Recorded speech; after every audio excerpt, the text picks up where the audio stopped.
And welcome back to Stories from the River. This is your host, Charlie Maloof, and we are in our fourth and final episode from Pioneering the Path, a Purpose 828 Experience, the series. And so we're recapping, our day that we had for our retail leaders.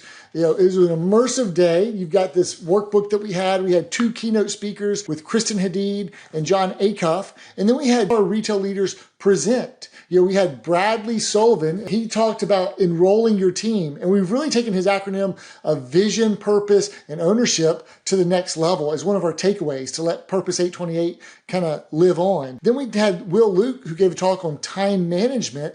And then we had Steve Ramjit, who talked about M.A.G.N.E.T. And what's M.A.G.N.E.T? It is how great leaders attract great people. And then we had Gabby Cobos, our general manager from The Hype, talk about consistent coaching. And that was a wonderful presentation. And then we're going to show you Chris Wright. Ignore the tattoo on his forehead. He was just having fun at the beginning of the day during our pep rally when we were putting eye black on and had these fake tattoos. But Chris Wright was standing in for Jeff Willis, who was sick that day and couldn't make it, but talking about optimizing secret sauce and how we go about that. So really we had curated content from our leaders about what they wanted in a learning day. And these were the top talks and presentations that we prepared over several weeks of what our people said that they wanted and needed. And so we wanted to provide them content that they asked for that was curated over several weeks, that was the best of the best. And so we're giving you some snippets here for a little bit of the flavor of what 828 was all about. And it was leaders teaching other leaders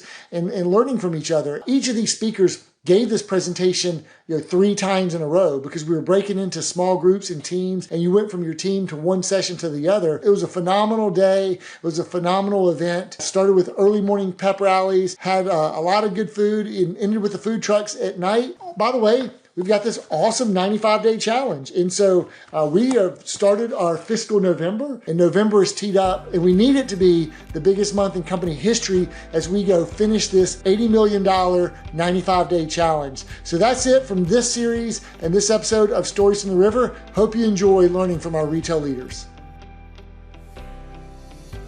Welcome to Stories from the River, a show in which we go behind the scenes at Broad River Retail.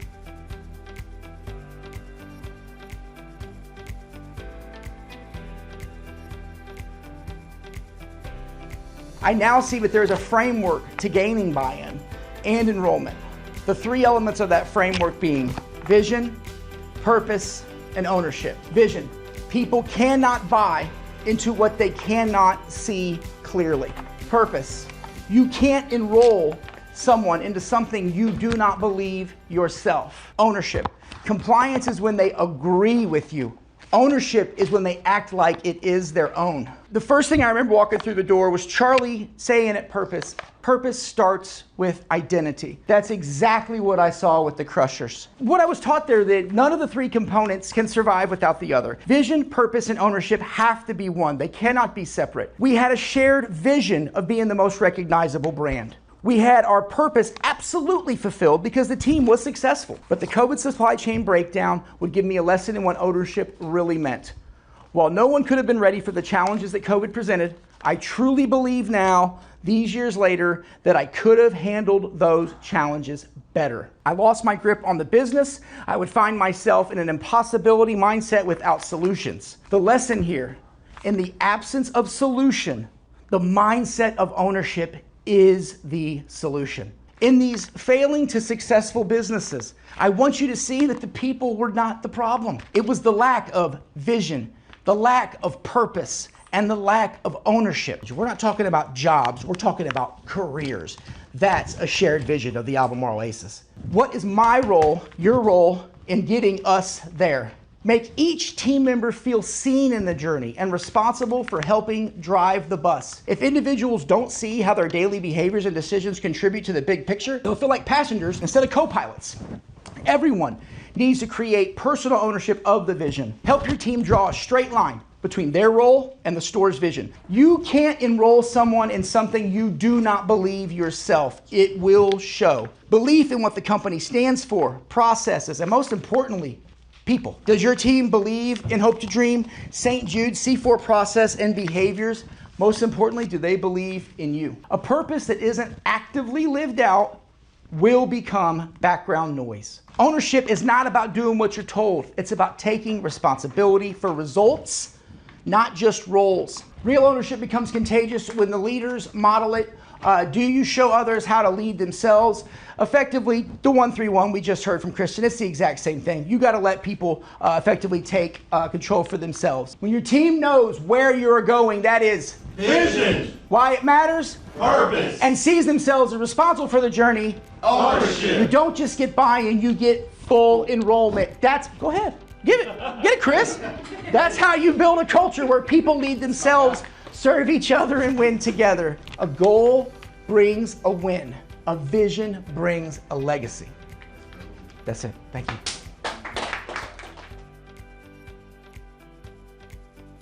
And when I say go, I want you to start that button, keep your eyes closed. And I just want you to count out a minute in your head. Let's crank up some white noise.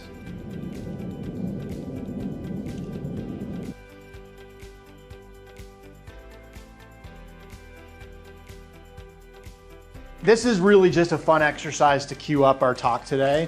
And I hope what this shows you is that all of us feel time differently. So we all feel and experience time differently.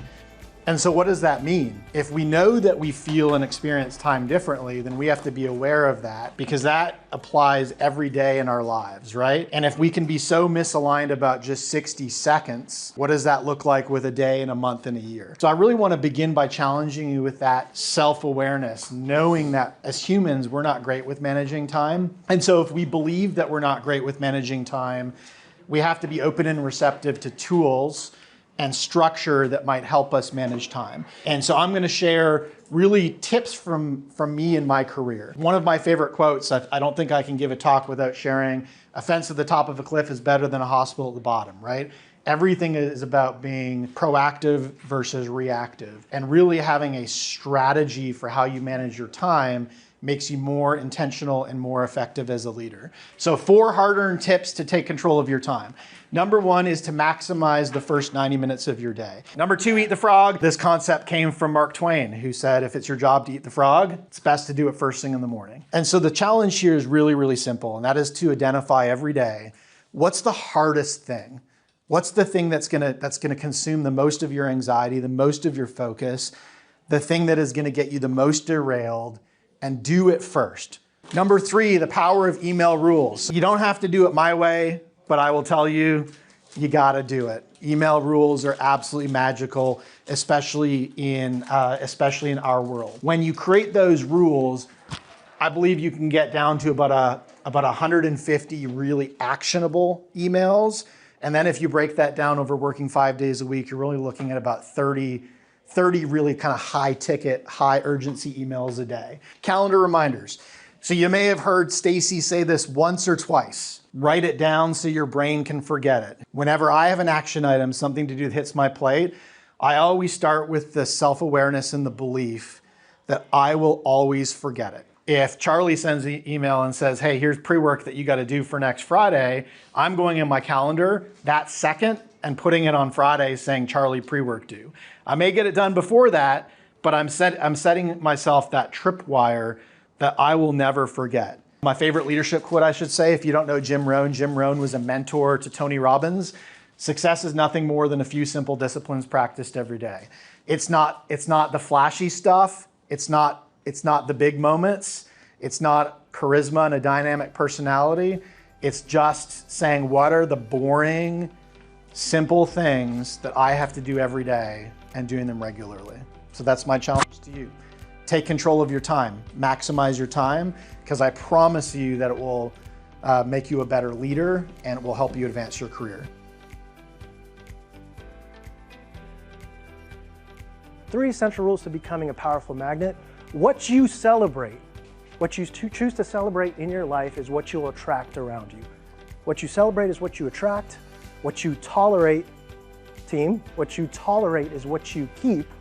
And then what you model is what you multiply. These are 3 standard laws to becoming the best possible magnets that you can be. This is it's in our blood. It's part of our DNA, if you will. Purpose begins with identity. We understand that with identity comes culture.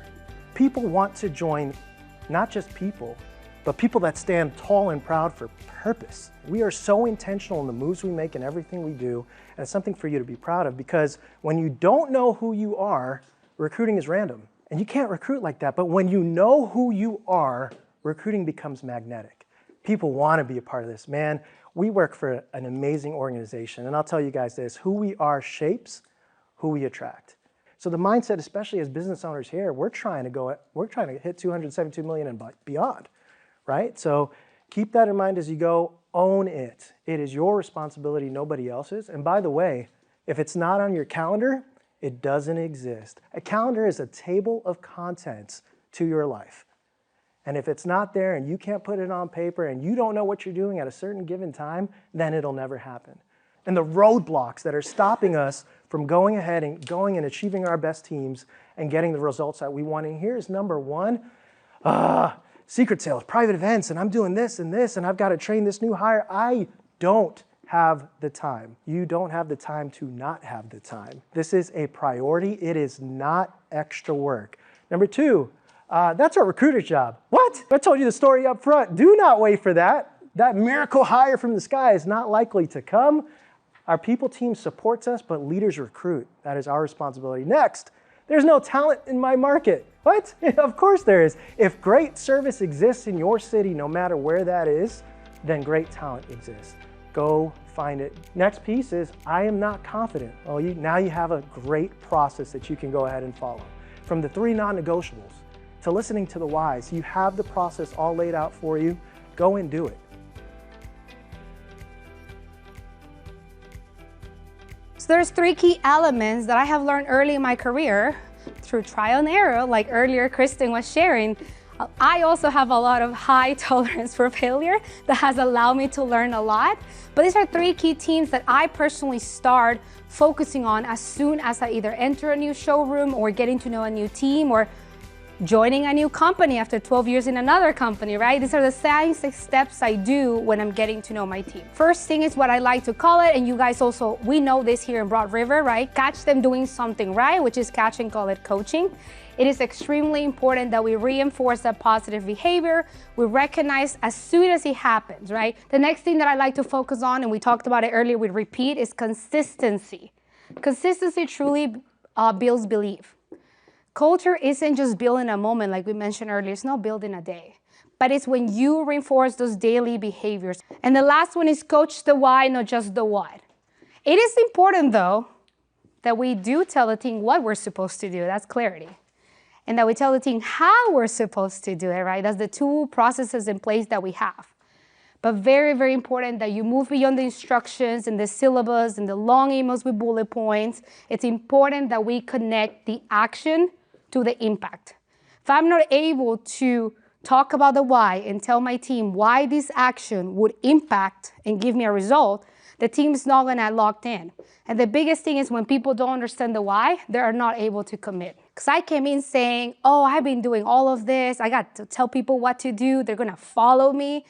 And you're gonna realize with leadership, like a leader that has no followers is just taking a walk because nobody's walking with you. And that's what I was doing. I was walking alone and I was working a lot. So I had to switch my mindset because it wasn't about what they had to do for me. It was what I get to do for them. So biggest thing that I learned is that great coaching comes along with action. If your coaching doesn't lead to action, you're not really coaching, you're presenting. But your leadership is measured by your ability to influence others. And how do you influence others? When you create culture. You ready to take the journey? Ready to pioneer this path?